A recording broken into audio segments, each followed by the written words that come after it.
procedimientos de los odontólogos porque, bueno, cuando se meten en la boca, bueno, hay que tener cuidado porque se producen bacteriemias transitorias. Bueno, ya vamos a ver en bacteriemias. Lo ve de que el modo mediante el cual los microorganismos cruzan determinados temas. Vuelvo a insistir. Las infecciones respiratorias bajas, ya estamos casi en una hora. Nuevamente, recordar los estados de portación. Microbiota de Streptococcus pneumoniae, Haemophilus influenza. En estos dos hay vacunas, bueno, ya vamos a hablar. Hay, bueno, todos los mecanismos para evitar la invasión de determinados microorganismos, que son las barreras.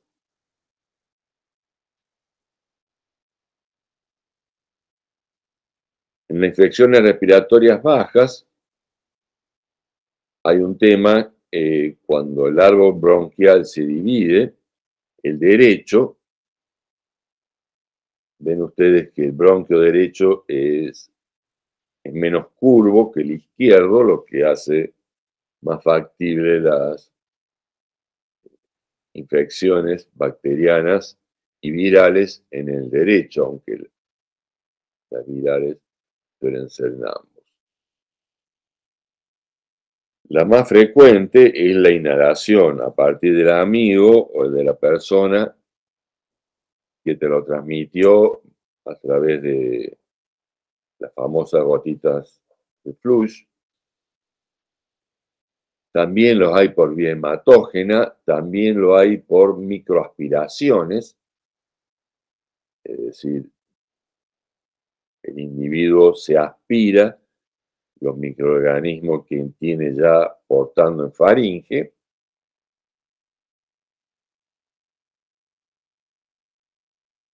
Y estos se clasifican según las infecciones respiratorias bajas, según la parte del tracto respiratorio que están afectadas, bronquios, bronquitis, bronquíolos, que se acuerdan son ya las partes terminales, antes del alvéolo, bronquiolitis, y ya el alvéolo, neumonías típicas y neumonías atípicas. Adelantando, las típicas son aquellas en donde está infectando el alvéolo, dentro del alvéolo, y las atípicas infectan los intersticios, es decir, las células, digamos, perimetrales del alvéolo, es decir, aquellas que forman el alvéolo. También abscesos pulmonares.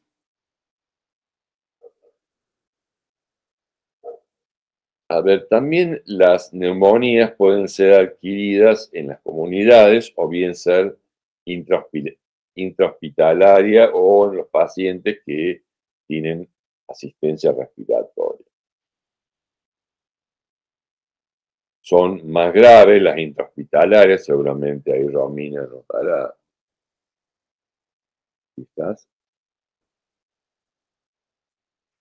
Sí, profe, estoy acá. Sí, son más graves las intrahospitalarias porque generalmente se presentan en pacientes que ya están hospitalizados, por lo cual no están en un óptimo estado de salud.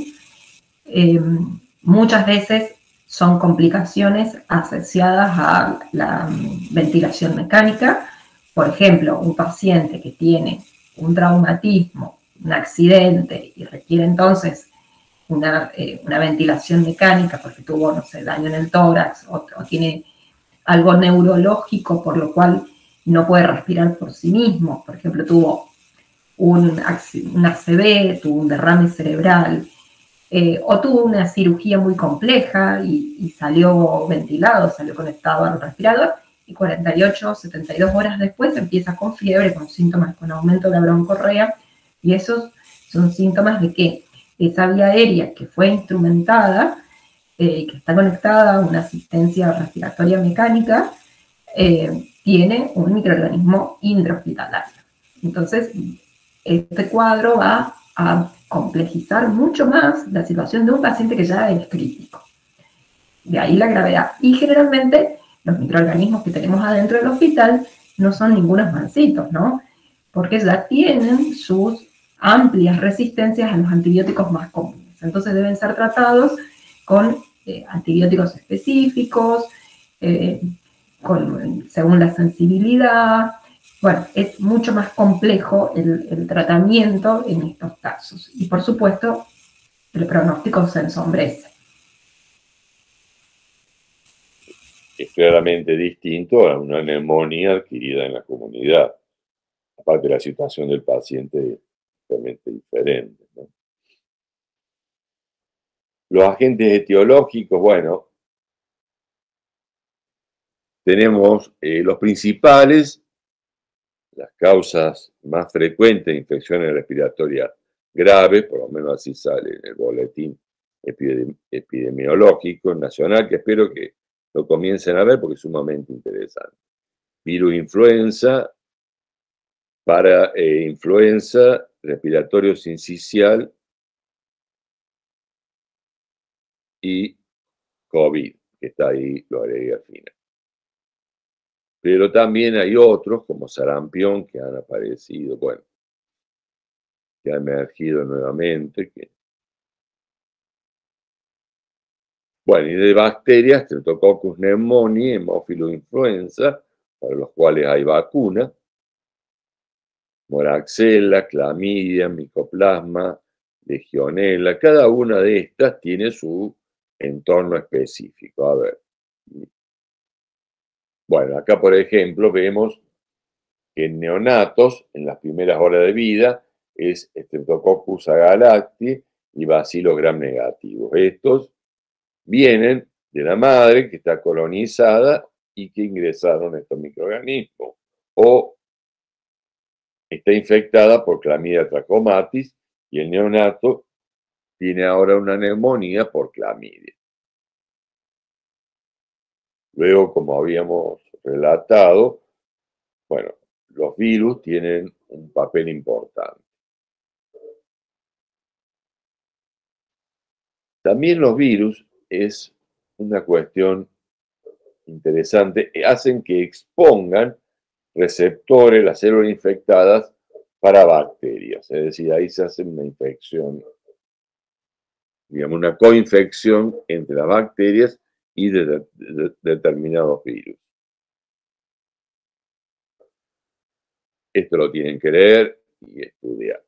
Lo que vamos a ver ahora es, esto hace referencia ya a lo que decíamos al inicio, neumonías típicas y atípicas.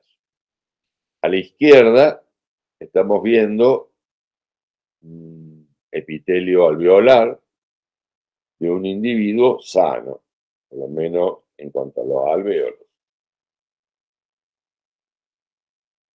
Y a la derecha ya observamos un infiltrado dentro de estos epitelios alveolares. En este caso, la neumonía se denomina típica, además porque aparece con un cuadro clínico muy característico. Fiebre alta, tos, bueno, no importa, puntada de costado, hay un cuadro típico que lo ha caracterizado como tal. ¿Está claro? Sí, profe. Porque esto sí es importante para el diagnóstico y para el trabajo del médico. Y luego están aquellas que van a infectar el intersticio. Determinadas bacterias se sabe que pueden infectar el intersticio, es decir, que es la zona que se encuentra en la pared de los alvéolos. Acá vemos en la fotografía de la derecha son cortes histológicos, es decir, que estamos a poco aumento, no vamos a ver las bacterias, sino que vemos el infiltrado,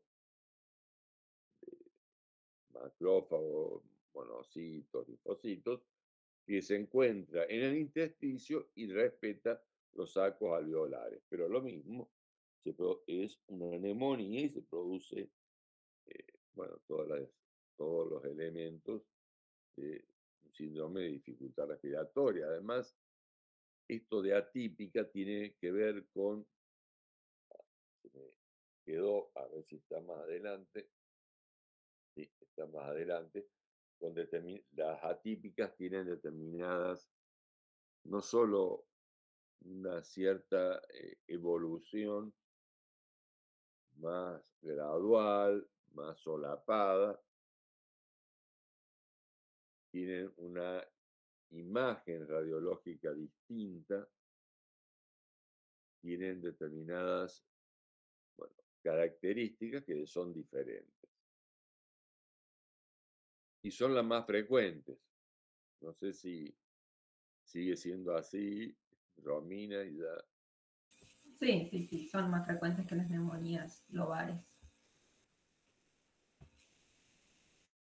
Bueno, las típicas hemos visto, a ver si se ve los agentes etiológicos, Streptococcus pneumoniae, Haemophilus, hay vacunas, Moraxella, Staphylococcus aureus. Bueno, Algunos de estos, profe, algunos de estos son más frecuentes en pacientes en neumonías adquiridas en la comunidad, por ejemplo, los Streptococcus pneumoniae, el Haemophilus influenza, incluso Moraxella.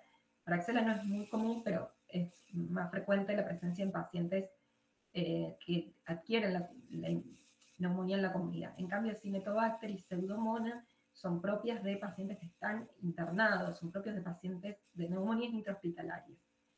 Y el caso del Staphylococcus aureus es más frecuente también en pacientes hospitalizados que en la población general, con la excepción, digamos, en la población general uno piensa en una neumonía por estáfilo, de pronto en un paciente inmunodeprimido o en un paciente que tiene una lesión en piel y que probablemente sea como el foco de entrada a partir del cual la bacteria se disemina y llega hasta el pulmón.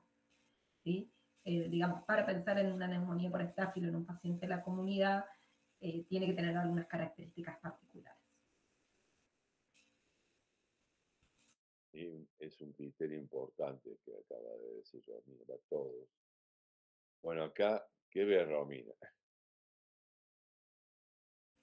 Bueno, acá tenemos una radiografía de pulmón. Recuerden que todo lo que se ve negro es aire, o sea, nosotros deberíamos ver todo el pulmón negro. Y claramente acá esta es la silueta cardíaca, bien, por eso se ve de este color. Y acá tenemos una porción del pulmón que no es visible y que está, nosotros decimos, hay una consolidación acá. ¿Sí? Se ve la fisura del pulmón, por lo cual se respeta el lóbulo medio y el lóbulo superior. Pero todo el lóbulo inferior está comprometido y acá hay un matete inflamatorio que no permite el ingreso del aire. ¿Sí? Por lo cual este paciente no está oxigenando correctamente. ¿Sí? Entonces, bueno, tendremos, este paciente por supuesto requiere un laboratorio, ver cómo están sus glóbulos blancos, ver cómo está el oxígeno, ¿sí? Si le alcanza el oxígeno, si le alcanza el resto del pulmón para asegurar la oxigenación o si requiere oxígeno suplementario, lo cual ya es un criterio de internación. Bien, en una radiografía de perfil, se ve como ustedes lo ven acá, en la imagen de la izquierda, perdón, en la imagen de la derecha, que detrás de la silueta cardíaca ven también un área de consolidación. Bien, en el mismo paciente, en la radiografía de frente, ven que hay un compromiso de los dos pulmones, es decir, del pulmón derecho y del pulmón izquierdo, donde no se alcanza a ver con claridad la zona del seno costodiafragmático, que es donde el profe tiene la flecha un poquito más abajo, que es ahí, que es donde el profesor tiene la flecha. Entonces acá es una neumonía más grave aún porque compromete los dos pulmones. Y ya no solo uno, sino los dos. Las muestras, bueno, Perdón, una cosa más. sí, En general, cuando tenemos estas neumonías donde vemos una inflamación focal, ¿sí? Claramente no vemos una inflamación, pero vemos en la radiografía un compromiso local y lobar y bien claro, hablamos de neumonías típicas, neumonías lobares, y los microorganismos suelen ser influenza, streptococos, neumonía. Las neumonías atípicas, entre comillas, tienen un compromiso más intersticial, ¿sí? Entonces se ven diferentes en la radiografía. El infiltrado es más difuso, generalmente es bilateral, pero es mucho más difuso, ¿sí? No es una zona que vemos que está comprometida, sino es como si viéramos un pulmón, como si estuviéramos mirando a través de un vidrio que está sucio, ¿sí? Entonces, ahí tenemos que pensar en otros microorganismos que hacen este patrón más intersticial, más difuso. ¿Sí? Como por ejemplo clamidia, eh, clamidia psittaci o clamidia pneumoniae, o moraxella tal vez, o bueno, no se me viene a la sí, cabeza determinados virus, sí. determinados virus también como virus de influenza o virus COVID, que tienen un patrón más intersticial. Algunos hongos, como el Pneumocystis jirovesi, también, perdón, el Pneumocystis jirovesi también hace un patrón intersticial. Las muestras, bueno,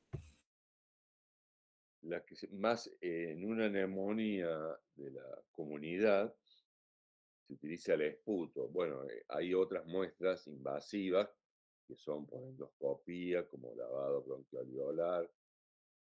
Ya la vamos a ver, creo que está en la siguiente, sí, acá está.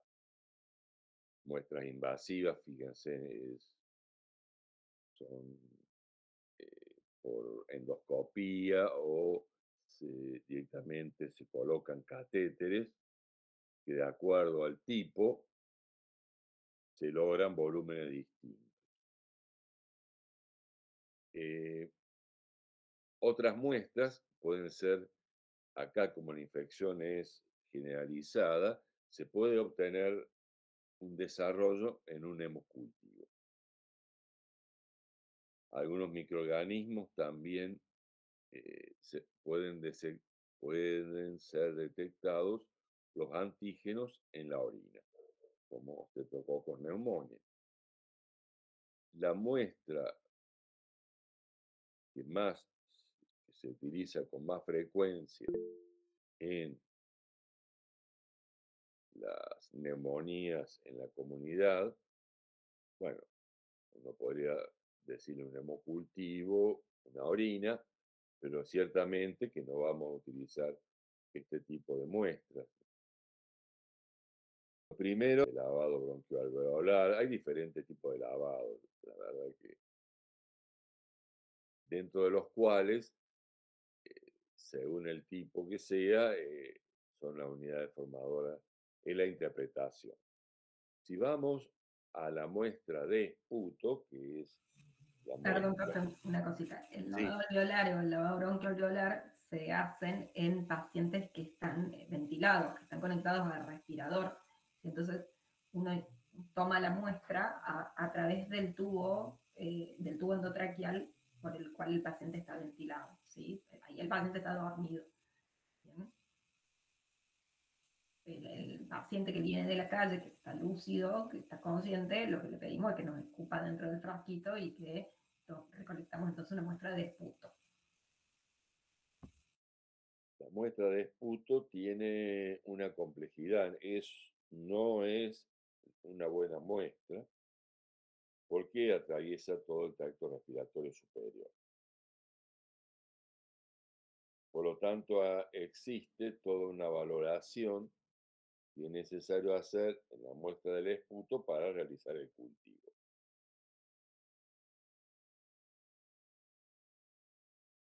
es decir, tiene que ser representativa de las vías aéreas inferiores, entonces hay que decirle al paciente que escupa un buen. Esta explicación es un buen gallo, es decir, no escupa saliva. Esto para todas las muestras de esputo. Esto lo puso en un concurso un infectólogo. Me pareció gracioso porque realmente uno cuando le explica al paciente es decir, tiene que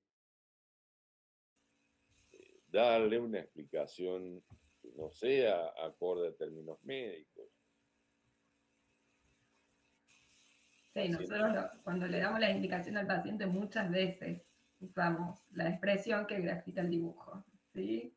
Necesitamos, obviamente no se toma eso en el consultorio, lo mandamos al patio del hospital y si empieza a toser y tráeme, bueno, no le dice una muestra mucosa de calidad, le dice, traemos un buen gallo, de modo que el paciente lo pueda comprender. Vemos también, bueno, cuál es el estilo del paciente. Hay algunos pacientes que digamos, con los que, cuando uno tiene pacientes, uno tiene que ajustar el vocabulario, ¿sí? No hablas de la misma manera con todos los pacientes. No, en otras muestras también, pero bueno, en esta ya empezamos a ver este ajuste, bueno, que es quizás, bueno, a veces pasado por alto. El esputo tiene que ser enviado de modo inmediato a temperatura ambiente.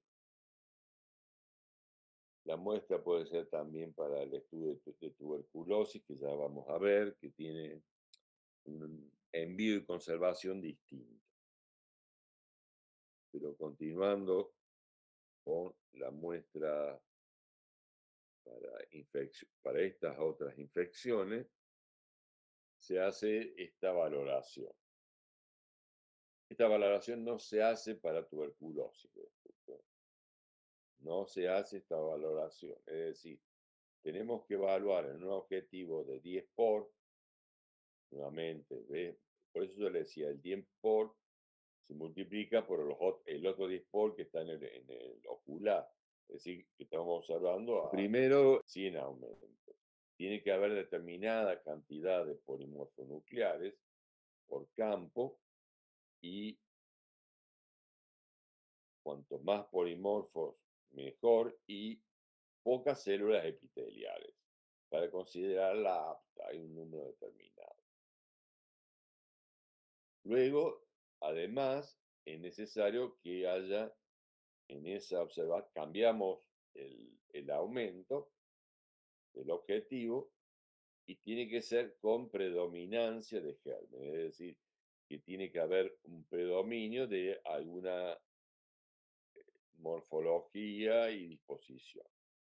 Si no, se descarta. Es decir, si es cualquiera de estos dos criterios que no se cumplen, la muestra se descarta. Se puede pedir una nueva muestra o directamente se va al hemocultivo o, bueno, creo que si no tienen acá el diagnóstico en el hemo, proceden al tratamiento igual, ¿no? Sí, uno toma las muestras apenas recibe el paciente y hace el diagnóstico sindrómico de neumonía, digamos, por la clínica y apoyados tal vez en la radiología. ¿Por qué digo por la clínica? Cuando hay una porción del pulmón que no ventila, la ocultación del paciente es diferente, ¿no? En esa zona vamos a tener un silencio ventilatorio porque el aire no ingresa, entonces no hay ruidos, o los ruidos están disminuidos porque el aire ingresa con dificultad, o vamos a tener roncus o crépitos, o una ocultación pulmonar diferente. Cuando el compromiso es intersticial, los ruidos van a ser variables en ambos pulmones, probablemente en gran parte del pulmón, y se respeten solamente los vértices con una ocultación esperada, con una ocultación normal. Entonces, en función de lo que nosotros escuchamos, ya podemos hacer un diagnóstico presuntivo. Si estamos en un centro donde además tenemos la posibilidad de hacer radiología, que no es en todos los lugares, ustedes están trabajando en un consultorio o están trabajando en un centro periférico, tal vez no tengan radiografía, y sea solamente la clínica del paciente y la ocultación que ustedes puedan hacer. Cuando tenemos radiología, bueno, nos ayuda mucho para hacer el diagnóstico. Siempre que podemos tomar una muestra clínica del paciente y tenemos la posibilidad del procesamiento, siempre lo hacemos, ¿sí? Pero eso no debe retrasar el inicio terapéutico, ¿sí? Si ustedes están en un hospital, con microbiología le dicen al paciente, bueno, recolectame una muestra mientras que yo te busco el antibiótico. La muestra va al laboratorio de microbiología y el paciente inicia el tratamiento en ese mismo momento. ¿Sí? No retrasamos, no esperamos el resultado de microbiología para empezar el tratamiento. Sí, por supuesto vamos a citar al paciente 48 horas después para ver cómo está, para controlarlo, para ver cómo sigue, y ya tal vez ahí tengamos algún indicio de microbiología que nos diga, fue una muestra apta, fue una muestra no apta, está desarrollando tal microorganismo, y en función de eso vemos si es necesario ajustar el tratamiento antibiótico. Bien, pero no esperamos los resultados para iniciar el tratamiento, ni tampoco le decimos al paciente, bueno, mañana lleva una muestra de esputo al hospital y vení a la tarde de nuevo y yo te doy el antibiótico. Eso tampoco lo hacemos. Si no podemos tomar la muestra en el momento, bueno, siempre priorizamos yo siempre digo, yo prefiero un paciente vivo a un diagnóstico microbiológico. Si la toma de muestra, o sea, no podemos retrasar el inicio terapéutico para tomar la muestra. ¿Sí? Si la toma de muestra no se puede hacer en el momento que estamos valorando al paciente, pues no se hará y se iniciará un tratamiento empírico. Por suerte, la mayoría de los microorganismos que producen neumonías en la comunidad se tratan con los mismos antibióticos. Entonces, el margen de error es más chico, ¿sí? Porque, bueno, sería raro que el paciente tenga un microorganismo que no pueda ser tratado por los 2 o 3 antibióticos que usamos habitualmente en estos casos. Pero ustedes tienen la suerte de contar con una infectóloga que es Romina, que trabaja con pacientes, con una microbióloga que trabaja en el laboratorio, que es Karina, y Jorge, que soy yo, trabajo en investigación. ¿Por qué? Porque nunca me gustaron los pacientes. No me gustaba el olor a hospital, incluso. Bueno, es decir que también ustedes pueden dedicarse a la investigación. También. Acá vemos una muestra apta con predominancia. Acá vemos Streptococcus pneumoniae. Acá hay una predominancia de gérmenes. Y acá vemos polimorfonucleares, que indicaría una muestra apta, además con predominancia, por lo tanto es cultivable. En este caso, Moraxella, que es gram negativo, coco. Acá se observa, ahí está.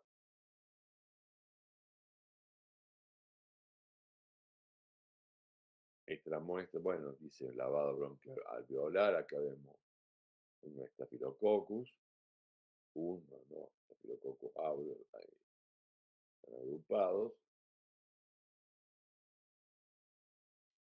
Bueno, luego, a ver, si la muestra es apta con predominancia, el microbiólogo realiza la siembra, también en agar sangre, en la búsqueda en este caso, de una alfa-hemólisis, que es la hemólisis verde. Realiza una primera siembra, luego, primera siembra directamente la hacen a partir de la muestra. Luego hace, sin tomar sin hacer una nueva, sin introducir de nuevo el hisopo, acá. Bueno, bueno, se me ha olvidado ahora. Hacen una nueva estría, luego vuelve a hacer otra estría. Esto lo hace para ir diluyendo la muestra. Esto lo hace con el ANSA. Es decir, va diluyendo la muestra, es decir, a partir del primer inóculo toma y vuelve a estriar, acá toma y vuelve a estriar, y acá toma y vuelve a estriar. En general tiene en este punto el buen valor diagnóstico el desarrollo entre la tercera y cuarta estría.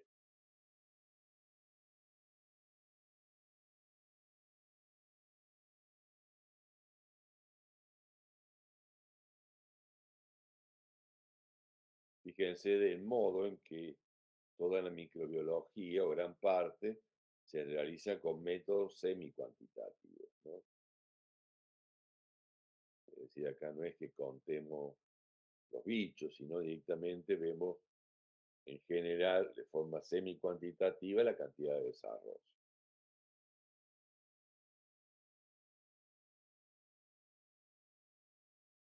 Además, hay para determinados microorganismos se pueden realizar PCRs, reacción en cadena de polimerasa. Bueno, te tocó con neumonía, no, pero puede hacerse sí para micoplasma, legionela, clamidia, neumonía y clamidia citasi. Todos estos microorganismos tienen una epidemiología distinta, pero bueno, también se hace por detecciones antigénicas, hay paneles de antisueros. No sé cómo lo hacen en el hospital, pero ¿lo hacen con los microarrays esto? No, no tiene así. Bueno, tenemos métodos de FilmArray, que es la detección de ácidos nucleicos, como dice el profe, pero no se usa de rutina, no se hace en todos los pacientes porque es una metodología muy cara. Entonces, hacemos, por ejemplo, en pacientes que están hospitalizados en grave estado de salud, donde realmente el FilmArray nos hace la diferencia. Porque ¿cuál es la ventaja que tiene el FilmArray? Identifica el microorganismo rápidamente.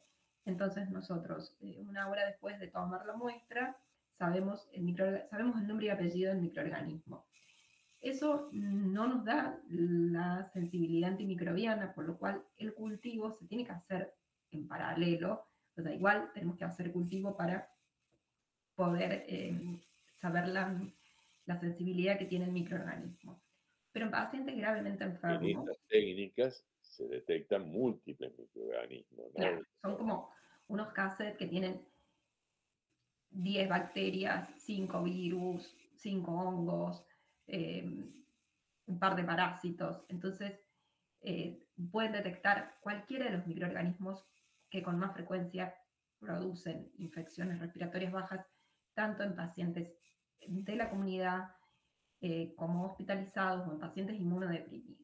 Entonces, hace un paneo muy rápido que abarca el 99% de los microorganismos y uno ya tiene el agente causal. Uno dice esto es viral o esto es bacteriano y es por este microorganismo y eso nos permite ajustar el tratamiento ya desde el inicio, desde la llegada del paciente. Pero no necesitamos esa complejidad diagnóstica ni esa rapidez en un paciente ambulatorio, ¿sí? Esto sale alrededor, cada panel sale alrededor de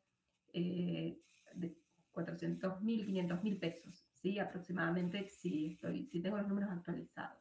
Entonces, no es algo que hacemos de rutina, ¿sí? Lo usamos solamente en pacientes gravemente enfermos en situaciones particulares, ¿sí? Cuando realmente no tenemos margen de error el antibiótico por una cuestión de vida o muerte. Y generalmente es el paciente que hospitalizamos y que muchas veces tenemos que ventilar, que es el paciente inmunodeprimido o que tiene múltiples comorbilidades. Entonces, el diagnóstico precoz del agente etiológico hace una diferencia sustancial en el pronóstico. Bien, pero no lo hacemos de rutina en todos los pacientes. Bueno, y a posteriori, como decía Romina, en el cultivo se realiza el antibiograma. Nos falta las atípicas. Bueno, De hecho, perdón, una cosita más. De hecho, el Filmerrey no está disponible en la mayoría de los centros de salud, ¿sí? Generalmente está disponible en 1 o 2 hospitales de referencia dentro de la provincia, ¿sí? Nosotros, por ejemplo, recibimos las muestras en hospitales de referencia infectológica, entonces nosotros recibimos las muestras de otros hospitales que nos envían el material para que le hagamos Filmerrey. Bien, por ejemplo, el hospital de niños, cuando tienen que ventilar una infancia, nos mandan las muestras de Filmerrey. Bien, pero por eso también eso retrasa el diagnóstico. No en todos los centros uno tiene el resultado en 1 hora. A veces tenés que sumar el tiempo de traslado, el tiempo en el que recibís el resultado. Bien, pero si ustedes están trabajando en un centro periférico o en un hospital del interior, probablemente no tengan esta disponibilidad, no tengan disponible estas herramientas diagnósticas. Y tenemos que hacer el diagnóstico con lo que tenemos a mano, ¿sí? No es necesario hacerle Filmerrey a todos los pacientes, ¿sí? Realmente no es necesario. Y muchas veces, aun cuando sea necesario, no lo vamos a tener disponible. Entonces está bueno saber que existen, una herramienta diagnóstica que hace 10 años no teníamos, pero no es imprescindible para hacer el diagnóstico y lo tenemos que usar con mucho criterio, ¿no? En qué paciente elegimos utilizarlo. bueno, pasemos. Me estaba quejando porque no me gusta tenerlos más del horario. Pero bueno, ya vamos a terminar con las neumonías atípicas. Bueno, estas afectan el intersticio. Acá vemos lo que decía antes Romina, vemos en la placa, está como una afección difusa, como, bueno, se refiere como vidrio esmerilado, es algo difuso en ambos campos pulmonares.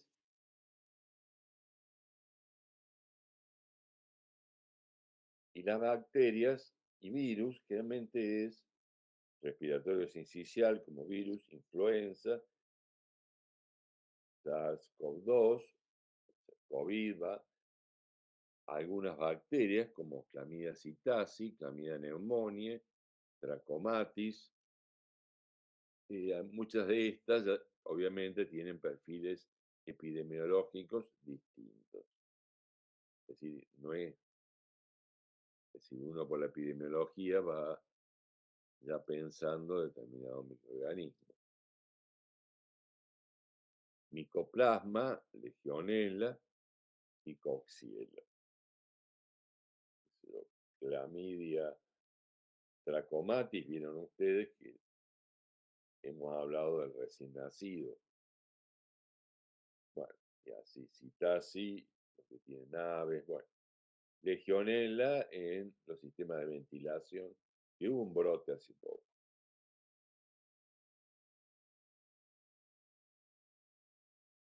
Hubo un brote de legionela en Tucumán, creo que fue el último brote. Bueno, todo lo que es detección de antígenos virales, se puede hacer una detección rápida sin buscar ácido nucleico, sino se hace una inmunofluorescencia con anticuerpos para cada uno de de los virus. Hay un panel de virus mucho más amplio, que respiratorio sincicial, influenza y coronavirus, es decir, se utilizan anticuerpos antirrespiratorio sincicial y otros agentes virales, y luego, bueno, se observa la fluorescencia de acuerdo al virus que ha reaccionado, donde el preparador mostró fluorescencia. ¿Por qué? Porque uno tiene un anticuerpo contra respiratorio sincicial y luego tiene un segundo anticuerpo eh, anticuerpo marcado. Pero bueno, eso ya es un detalle.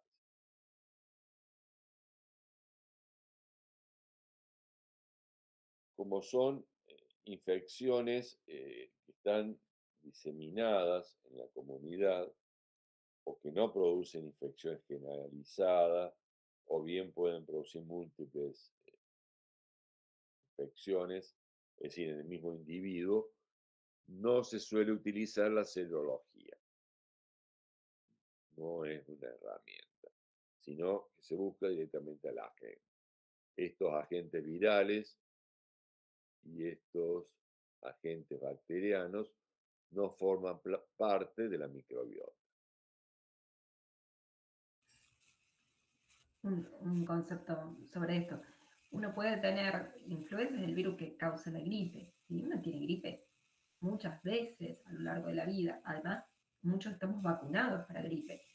Entonces, si yo hago una serología, por ejemplo, para gripe o para virus o para coronavirus, probablemente yo tenga la serología positiva, tenga anticuerpos contra ese microorganismo, ya sea porque tuve alguna vez la infección en algún momento de mi vida o porque me vacunaron. Bien, me vacuné como todo el equipo de salud y como la mayoría de la población.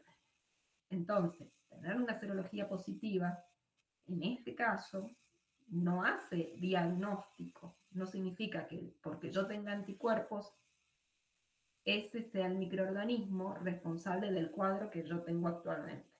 ¿Sí?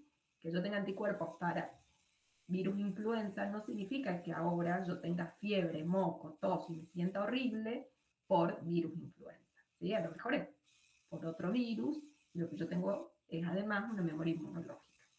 Entonces, la serología tiene muchas limitaciones para el diagnóstico de enfermedad aguda, ¿sí?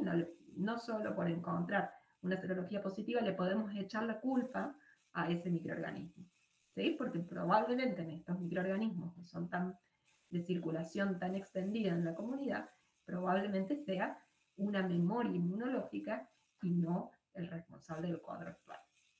¿Bien? ¿Se entiende cuál es la limitación de la serología en estos casos? Y para estos tres microorganismos hay vacuna disponible, obviamente. Influenza es importante, el agente etiológico de la gripe.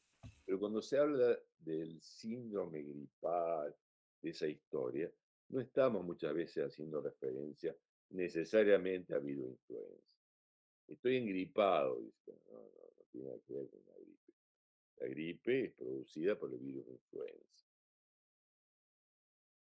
Digo, para diferenciar el lenguaje, bueno, vulgar, si se quiere, de un lenguaje un poco más ajustado. Claro, nosotros en el lenguaje coloquial el paciente dice estoy engripado.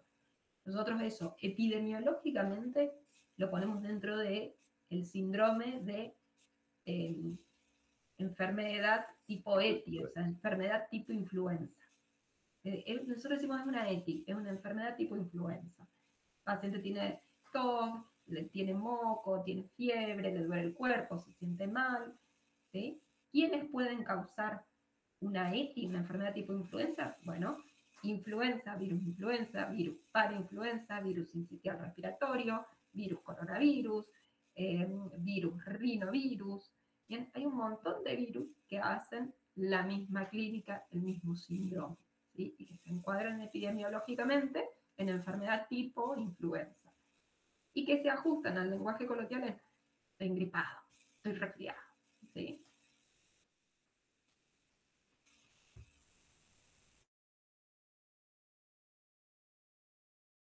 Bueno, esto ya lo hablamos, que la utilidad de los hemocultivos y la muestra de orina para detección de determinados antígenos bacterianos en orina y hemocultivos también.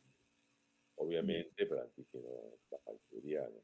Son Claro. buenas muestras. Bueno, Los hemocultivos en las neumonías atípicas tienen menor rendimiento, o sea, tenemos menos chances de encontrar un microorganismo obviamente los virus no los vamos a aislar en un hemocultivo y los microorganismos como micoplasma o clamidia en general no se aíslan tampoco en hemocultivos. Entonces, los hacen si el paciente está crítico, si el paciente requiere internación, los hacemos igual, pero sabemos que esos microorganismos no van a ser aislados en el cultivo.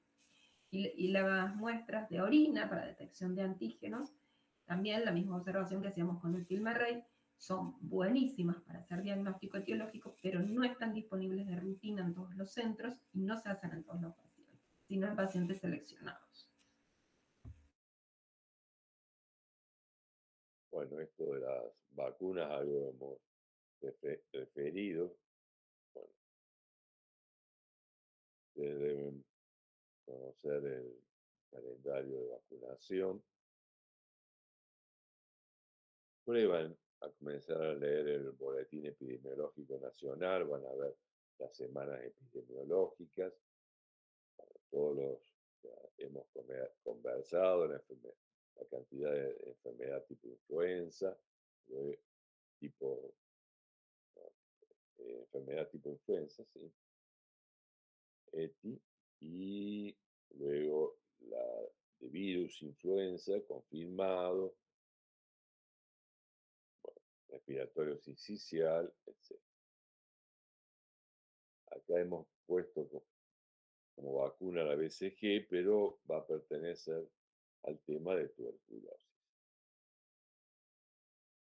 Esto es lo que nos queda. Bueno, tuberculosis, ya lo va a hablar Romina, lo va a comentar Romina, micobacteriosis, que lo vamos a tocar muy de costado, las micosis pulmonares, que lo vamos a hablar luego, y bueno, la presencia de abscesos pulmonares.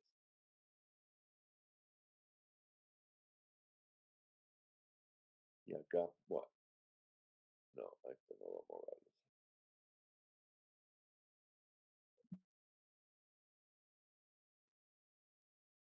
Estamos ya en horario.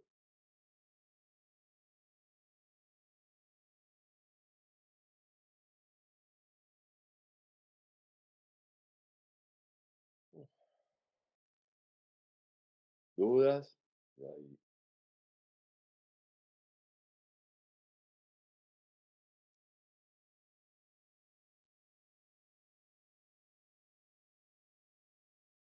Yo no tengo dudas, profe.